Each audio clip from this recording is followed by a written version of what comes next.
How's it going, everybody? Take a look. We're gonna do a little carburetor work today. I know, switch it up. Basically the reason we're doing this video is I've got an old 5-liter carburetor and it was leaking around this port right here. And let me show you real quick what that port looks like. I've already got it removed, and this is not the same one. This is just a random one that I had in my tool box here. And you can see this one doesn't even have the screen on it. Normally they have a screen on this side as a last ditch effort not to get anything large in here. But the one that was on this one had a screen. But anyway, and then you can see we've got our standard flare. This one's got tape on it, and as you're aware with flares, the sealing surface happens in here and not around the thread. So the thread tape isn't really needed. Anyway, so on my prior video, right, you probably watched me rebuild this one, and then that's the overflow. Because this was never reinstalled in a boat, I never cleaned that out, but that's the return that goes to the carburetor, or sorry, not the carburetor, it goes to the fuel pump. And on this one, that same, because this is only a 2-barrel, that same little nozzle is right there. So most of them have that. This way it could return fuel that overflows in the carburetor down into the fuel pump. So what are we doing today? I mean, this one has already been rebuilt. You can see all the new seals in it and all that fun stuff. But this one, like I said, was leaking around where that connection is. And it also had a little seal on it and everything too. I think it just loosened up. So we're probably gonna retighten this guy up here. And then I noticed when it was on the boat, this bolt right here was leaking. And if you remember, there are little seals in these. So I'm probably gonna borrow one from this guy and just do this one here.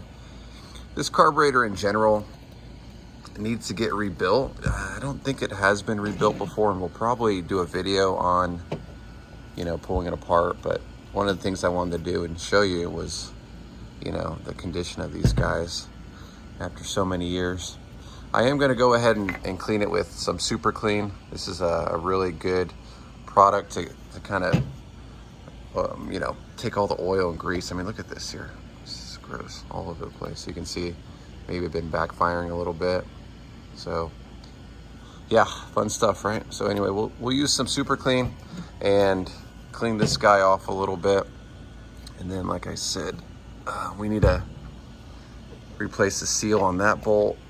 And then look at this here. This is what triggers the power valve. So when you really crank the throttle down, it opens up the valve down there to dump fuel into these 2 barrels. Even this guy's got one. And I think what I'm gonna do, they look like they're the same piece. This one's broken.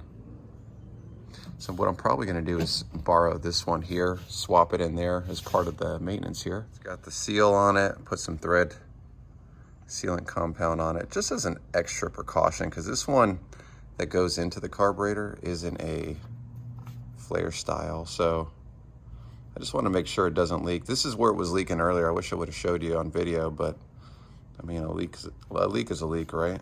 So you don't really need to see much. I did blow out the screen a little bit too. There was a little bit of stuff on there. So you can see here, I just put this so it doesn't tip over, right?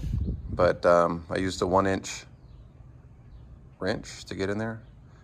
You may need to use a crow's foot as well, but I found the crow's foot is a little bit more difficult to get in there.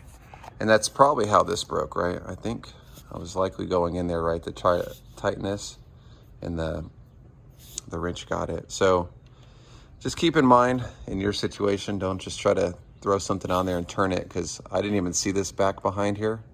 And I think this is how I cracked it.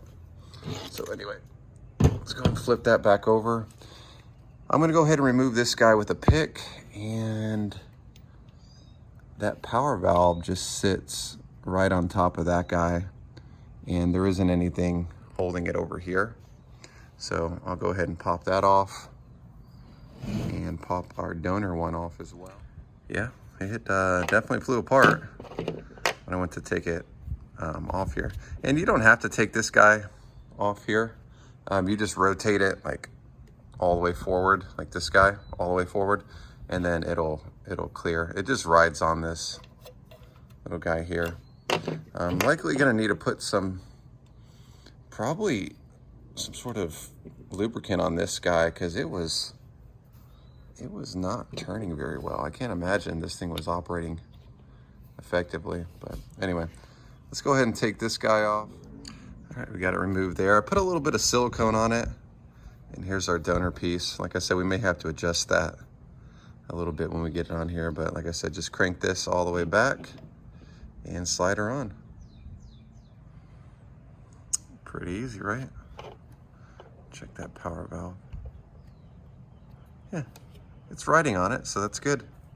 And we've got our little keeper in place. I put our silicone grease on it.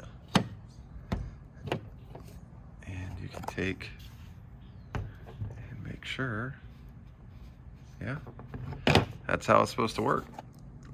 All right, let's flip this guy over here. And next, what we're gonna do over here, there's a sealer already in here, so I'm gonna borrow it. I know this is the one that you can see there's still a little sheen on it. Let's get all this stuff out of the way here. But there's a little sheen on it, so I'm probably gonna loosen this one up and replace that bolt. I don't think around the body itself here, that one doesn't look like it's really leaking. I know where the fuel air mixtures are, those, it's got a little bit of seepage in there, but it's nothing really too alarming in my opinion. Like I said, overall, I'd like to rebuild it. It has been rebuilt once before, you can tell here. So all right, so I pulled the actual bolt out on this guy over here, and it's actually fine. I mean, if you look at that seal all the way around, my guess is it probably just wasn't tightened all the way, and you're not gonna be putting any kind of sealant on this side. It's just not how it works. The sealing surface happens like right there. So I'm probably gonna get in there with like a wire brush and then clean around there a little bit, and then probably clean up that surface and just tighten this back up. But all right, you can see here, we've applied the super clean. I didn't put any around the barrels because I'm gonna do that by hand, but look at it. It's already starting to break down some of the old oil that's on there. Oh, isn't that gross?